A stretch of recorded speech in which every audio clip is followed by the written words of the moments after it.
ꯅꯨꯡꯁꯤꯕꯤꯗꯨꯅ Manipuri entertainment ꯆꯦꯅꯦꯜꯕꯨ subscribe ꯑꯃꯁꯨꯡ like ꯇꯧꯕꯤꯔꯝꯃꯨ꯫ ꯃꯌꯥꯝꯕꯨ ꯑꯍꯥꯟꯕꯃꯛꯇꯗ ꯏꯀꯣꯛꯅꯣꯟꯅ ꯈꯣꯏꯔꯝꯖꯔꯤ꯫ ꯉꯁꯤꯗꯤ ꯐꯩꯕꯣꯛ ꯍꯥꯏꯔꯤꯕ ꯋꯥꯔꯤ ꯑꯁꯤꯒꯤ ꯑꯅꯤꯁꯨꯕ ꯇꯥꯡꯀꯛ ꯃꯌꯥꯝꯒꯤꯗꯃꯛꯇ ꯄꯨꯗꯨꯅ ꯂꯥꯛꯆꯔꯤ꯫ ꯑꯗꯨꯒ ꯋꯥꯔꯤ ꯑꯁꯤꯒꯤ ꯑꯍꯧꯕ ꯇꯥꯡꯀꯛ ꯇꯥꯕꯤꯍꯧꯗꯕ ꯃꯤꯑꯣꯏ ꯌꯥꯎꯕꯤꯔꯒꯗꯤ ꯗꯦꯁꯀ꯭ꯔꯤꯞꯁꯟ ꯕꯣꯛꯁꯇ ꯐꯩꯕꯣꯛꯀꯤ ꯑꯍꯥꯟꯕ ꯇꯥꯡꯀꯛꯀꯤ ꯂꯤꯡ ꯍꯥꯞꯆꯔꯝꯒꯦ꯫ ꯂꯤꯡ ꯑꯗꯨꯗ ꯆꯪꯗꯨꯅ ꯌꯦꯡꯕꯤꯌꯨ꯫ ꯑꯗꯨꯗꯤ ꯃꯌꯥꯝ ꯋꯥꯔꯤ ꯑꯁꯤ ꯍꯧꯅꯕ ꯇꯧꯖꯔꯒꯦ꯫ ꯑꯁꯨꯝꯅ ꯂꯥꯏꯖ ꯍꯧꯖꯤꯛꯇꯤ ꯃꯍꯥꯛꯀꯤ ꯑꯐꯠꯇꯕ ꯇꯝꯊꯤꯔꯕ ꯑꯀꯤꯕ ꯃꯇꯧ ꯀꯌꯥ ꯃꯔꯨꯝ ꯑꯃ ꯎꯠꯊꯣꯔꯛꯄ ꯍꯧꯔꯛꯈꯤ꯫ ꯃꯔꯝꯗꯤ ꯂꯥꯏꯖꯗꯤ ꯑꯐꯠꯇꯕ ꯊꯋꯥꯏ ꯑꯃꯒꯤ ꯁꯥꯌꯣꯟ ꯑꯣꯏꯅ ꯇꯥꯏꯕꯪꯄꯥꯟ ꯑꯁꯤꯗ ꯈꯣꯡꯗꯥꯔꯛꯄꯅꯤ꯫ ꯑꯁꯨꯝꯅ ꯂꯥꯏꯖꯅ ꯂꯩꯃꯕꯨ ꯌꯥꯝꯅ ꯁꯥꯎꯔꯝꯈꯤ꯫ ꯃꯔꯝꯗꯤ ꯃꯍꯥꯛꯅ ꯂꯩꯃꯗ ꯍꯥꯏꯗꯣꯛꯀꯅꯨ ꯍꯥꯏꯕ ꯋꯥꯍꯩ ꯈꯔ ꯂꯩꯃꯅ ꯃꯕꯣꯛꯇ ꯇꯝꯊꯣꯛꯂꯨꯕꯗꯒꯤ ꯍꯧꯖꯤꯛꯇꯤ ꯋꯥꯐꯝ ꯑꯁꯤ ꯃꯈꯣꯏꯒꯤ ꯏꯃꯨꯡ ꯃꯅꯨꯡ ꯂꯣꯏꯅ ꯈꯪꯅꯔꯛꯂꯦ꯫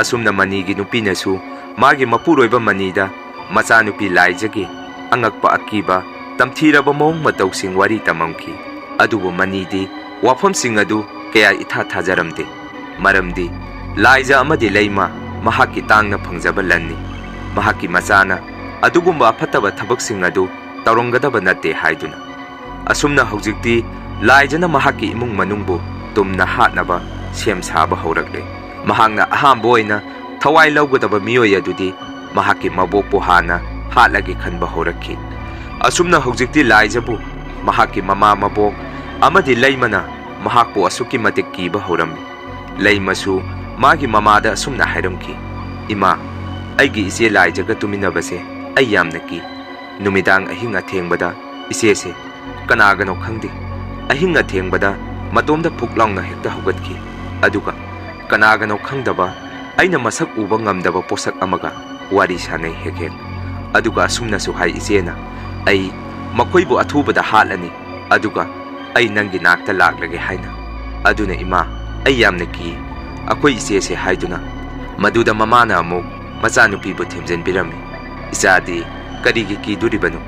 ꯕꯕꯥ, ꯕꯣꯕꯣꯛ ꯑꯩꯈꯣꯏ ꯃꯌꯥꯝ ꯂꯩꯔꯤꯁꯤꯗꯤ" ꯍꯥꯏꯗꯨꯅ꯫ ꯑꯁꯨꯝꯅ ꯂꯩꯃꯒ ꯃꯃꯥꯒ ꯋꯥꯔꯤ ꯁꯥꯟꯅꯔꯤꯉꯩꯗ ꯏꯈꯪ ꯈꯪꯍꯧꯗꯅ ꯂꯥꯏꯖ ꯃꯈꯣꯏꯗ ꯃꯨꯟꯅ ꯌꯦꯡꯗꯨꯅ ꯂꯦꯞꯄꯒ ꯂꯩꯔꯝꯈꯤ꯫ ꯑꯁꯨꯝꯅ ꯍꯧꯖꯤꯛꯇꯤ ꯂꯩꯃꯁꯨ ꯃꯃꯥꯒ ꯇꯨꯃꯤꯟꯅꯔꯦ꯫ ꯂꯥꯏꯖꯗꯤ ꯃꯇꯣꯝꯗ ꯇꯨꯝꯍꯜꯂꯝꯃꯤ꯫ ꯑꯗꯨꯕꯨ ꯃꯅꯤꯅꯗꯤ ꯃꯥꯒꯤ ꯅꯨꯄꯤꯅ ꯇꯧꯔꯤꯕ ꯃꯑꯣꯡꯁꯤꯡ ꯑꯗꯨ ꯀꯌꯥ ꯌꯥꯅꯤꯡꯉꯝꯈꯤꯗꯦ꯫ ꯑꯁꯨꯝꯅ ꯅꯣꯡꯃ ꯃꯅꯤꯅ ꯃꯥꯒꯤ ꯅꯨꯄꯤꯗ ꯃꯃꯥꯟꯅꯕꯒꯤ ꯅꯨꯄꯤ ꯅꯥꯕꯒꯤ ꯑꯅꯥꯕ ꯍꯪꯕ ꯆꯠꯂꯨꯁꯤ ꯍꯥꯏꯗꯨꯅ ꯍꯧꯔꯝꯃꯤ꯫ ꯑꯗꯨꯕꯨ ꯃꯅꯤꯒꯤ ꯅꯨꯄꯤꯗꯤ ꯏꯃꯨꯡ ꯑꯗꯨꯗ ꯃꯆꯥꯅꯨꯄꯤ ꯂꯩꯃ ꯑꯃꯗꯤ ꯃꯥꯒꯤ ꯃꯅꯦꯝꯄꯣꯛꯄꯨ ꯍꯨꯟꯇꯣꯛꯂꯝꯗꯨꯅ ꯆꯠꯄ ꯄꯥꯝꯃꯝꯈꯤꯗꯦ꯫ ꯃꯗꯨꯅ ꯃꯔꯝ ꯑꯣꯏꯗꯨꯅ ꯃꯅꯤꯗ "ꯃꯅꯤ ꯃꯇꯣꯝꯗ ꯆꯠꯂꯨꯔꯣ" ꯍꯥꯏꯅ ꯍꯥꯏꯔꯝꯃꯤ꯫ ꯃꯗꯨꯗ ꯃꯅꯤꯅ ꯑꯁꯨꯝꯅ ꯍꯥꯏꯔꯛꯈꯤ, "ꯀꯔꯤꯒꯤꯅꯣ ꯅꯪꯅ ꯍꯟꯗꯛ ꯃꯔꯛꯁꯦ ꯌꯨꯝꯁꯤꯗꯒꯤ ꯃꯄꯥꯟ ꯅꯨꯡꯕꯥꯟ ꯏꯊꯣꯛ ꯊꯣꯛꯅꯤꯡꯗ꯭ꯔꯤꯕꯁꯤ?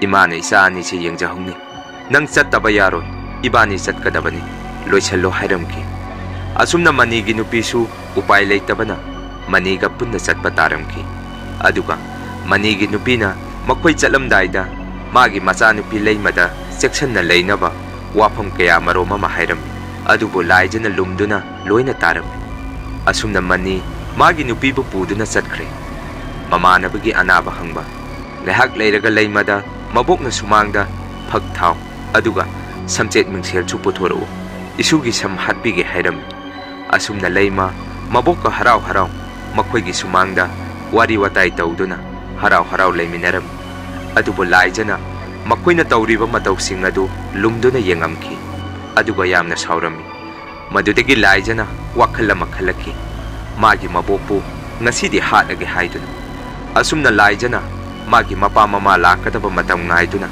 ꯏꯃꯨꯡꯗ ꯃꯤꯡꯁꯦꯜ ꯑꯃ ꯊꯨꯒꯥꯏꯔꯝꯃꯤ꯫ ꯃꯗꯨꯗꯒꯤ ꯂꯩꯃꯒ ꯃꯕꯣꯛꯀꯁꯨ ꯃꯈꯣꯜ ꯑꯗꯨ ꯇꯥꯔꯝꯃꯤ꯫ ꯑꯁꯨꯝꯅ ꯂꯩꯃꯒꯤ ꯃꯕꯣꯛꯅ ꯂꯩꯃꯗ ꯃꯈꯣꯜ ꯑꯁꯤ ꯀꯔꯤꯒꯨꯝꯕ ꯄꯣꯠꯁꯛ ꯑꯃ ꯇꯥꯗꯨꯅ ꯀꯥꯏꯕ ꯃꯥꯜꯂꯤ, ꯑꯩ ꯃꯅꯨꯡꯗ ꯆꯪꯗꯨꯅ ꯌꯦꯡꯉꯨꯒꯦ, ꯅꯪ ꯂꯥꯛꯀꯅꯨ, ꯃꯄꯥꯟꯗ ꯑꯗꯨꯝ ꯂꯩꯔꯝꯃꯨ ꯍꯥꯏꯗꯨꯅ ꯃꯁꯨ ꯂꯩꯃꯗ ꯍꯥꯏꯔꯝꯃꯤ꯫ ꯑꯗꯨꯕꯨ ꯂꯩꯃꯗꯤ ꯃꯃꯥꯅ ꯉꯁꯥꯏ ꯆꯠꯂꯝꯗꯥꯏꯗ ꯃꯕꯣꯛꯄꯨ ꯁꯦꯟꯅꯅꯕ ꯋꯥꯐꯝ ꯈꯔ ꯍꯥꯏꯔꯝꯃꯤ꯫ ꯃꯗꯨꯅ ꯃꯕꯣꯛꯇ ꯑꯁꯨꯝꯅ ꯍꯥꯏꯔꯛꯈꯤ, "ꯕꯣꯕꯣꯛ, ꯑꯩ ꯑꯣꯏꯅ ꯆꯪꯗꯨꯅ ꯌꯦꯡꯉꯨꯒꯦ, ꯕꯣꯕꯣꯛ ꯑꯗꯨꯝ ꯂꯩꯔꯝꯃꯨ."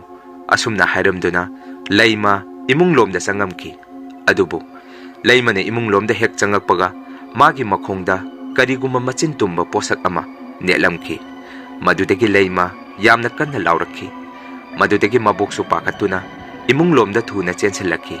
Adubu leimadi makhongda I ngakta ngaiduna leimaida hiptuna leiramki.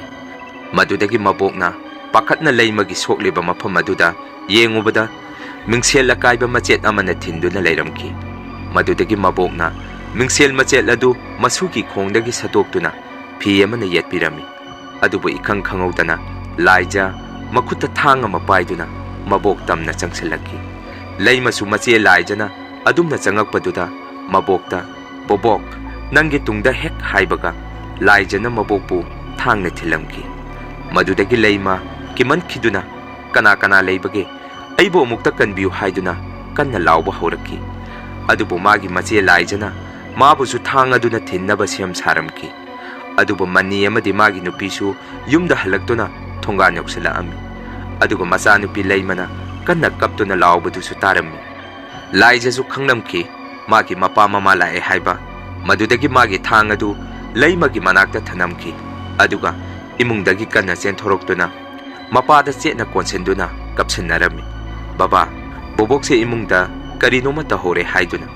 Adubu manigi nupidi yamna pakhatlami. Laijana magi macha nupi leima amadi manempokpu kari taurangadage khanbada. Asumna makhoisu imungda thuna changaki. Adubu manigi mamadi ikhengakta leimaida hiptuna siduna leiramki.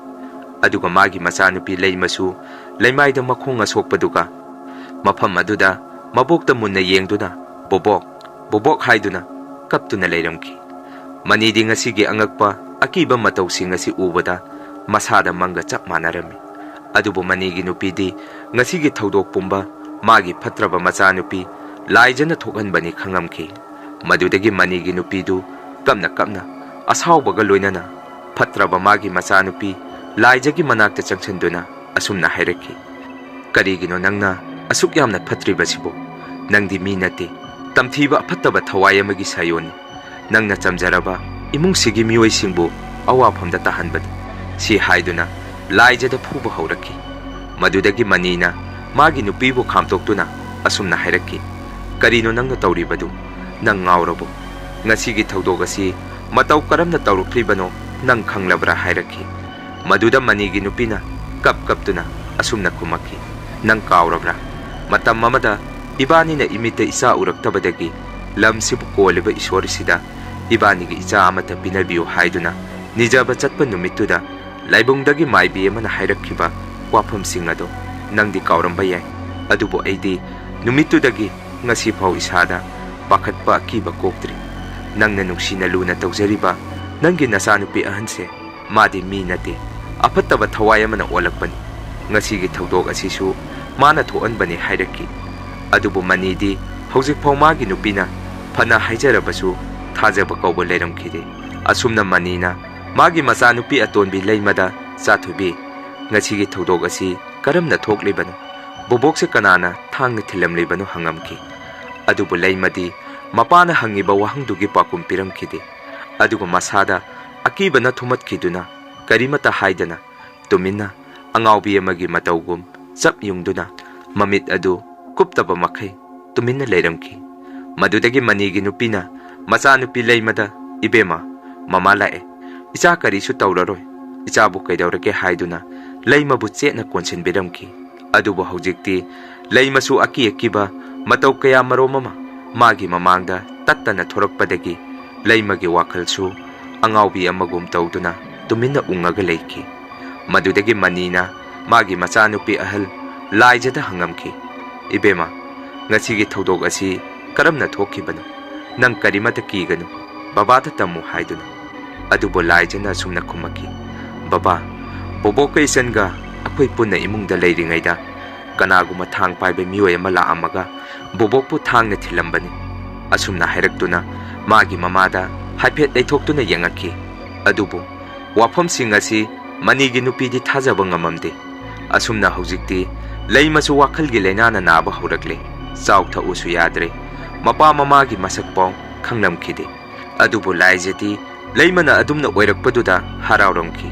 Maramdi leimana gyan taramlabadi wafam pumba mapaga mamagada loina haidoraklani haiduna. Aduga laijanasu asumnasu khanba horakki haujikti hanubi adusu aina hatkre mathangdi aigi ima amuk hatkani haiduna asumna matam khara haukraba matungda nongma manina ahing nongyai amada laijagi kadagi murung sonduna miyoi amaga wari sanabagi khonjel ama taramki madudagi mani phuklawna hogatuna laijagi karumda tuminna lumduna yengamki adubu magi machanupi laijadi phaklanglomda mamaidu onsanduna kanagumba masak udaba miyoi amaga wari sanabagi mawong ama tawrami mani su pungak ngaki asumna manina lumduna yengibadu laijana khanglamki madudagi laijana manida mamaidu satlawna onthoraktuna yengaki madudagi manisu tumina amuk magi phamungda changlaki aduga asumna khalami karino aigi isanupi laijana tawriba mawong sibu haiduna asumna amuk mani phuklawna hogatuna magi nupi amadi magi machanupi leimagi kada changaki aduga machanupi leimagi makukta nanbiduna manina thamoi sokna kapamki manina adumna kappaduda magi nupidu hogalaki aduga manida kaidawrage tumba yadrabo hangami manina amuk karisu tawdeda handak aigi ifamda thoglak iba thodok pumba aina kari lalubugino khangdre isona ingonda piriba awaba chainase asumna haiduna mani magi nupiga kapminarami adubu laijasu mapaga mamagana ngangnariba wai sing adu taaduna leirami asumna hujikti nongmagi leimasu gyan tapna lakba horakki madudagi laijasu pakatba horakki aduga asumna khalami karigumba leimana gyan taraklabadi ai khudong thiba nanglani aduna aigi imabu hatringaida leimabu hana halage haiduna laija haujikti leimabu hatnaba amuk sem sarakli adubu handakti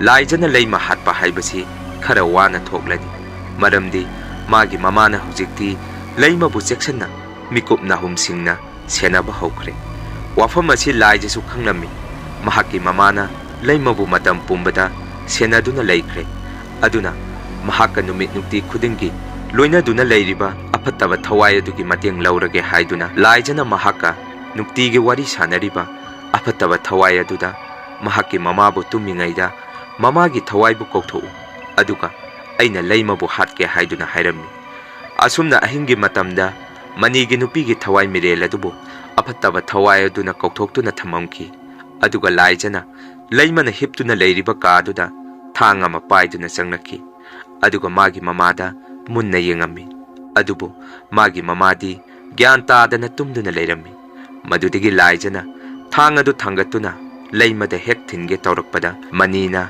laijagi tungdagi posak amana laijada thomangki madudigi laija gyan taadana leimaida tuduna leikhi madudigi manina magi nupibu masanomduna kanna hawdoklamki asumna manina magi nupibu masanomduna kanna hawdokpadagi manigi nupisu tarang malangda hawgalakki adubu makhoigi kada laija gyan taadana leirambadu ubada manigi nupidi pakhatna mafam asida kaidongna khrage hangami maduda manina wari pumba magi nupida tamami asukuiba matamse aina nangna haiba wafam sing adu thajaramagadi ngasi imung asida asuk yamba dasa taraklibasi taram loidabani aina aigi sanupi ahal laijabu senaba kuiraklabani nongma ahing nongyayama khonjel ama tai haiduna aigi isanupi laijagi karumda sangubada aigi isanupi laijadi tamthiba akhoina masak uba ngamdaba thawai amaga akhoibo hatnaba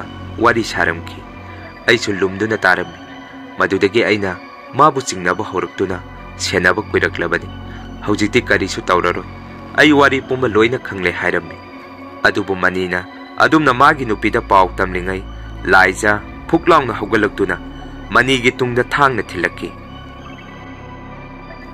mayam wari asigi ani suba tangkak matang asaida loijare wari asigi ahum suba tangkakta kari tawrakadaba amadi kari thorakkadaba mayam punna muk ngaiminasi ngasigi oinadi wari asigi ani suba tangkak matang asaida loijare wari asigi ahum suba tangkak thagalakpada mayam punna muk thengnaminarasi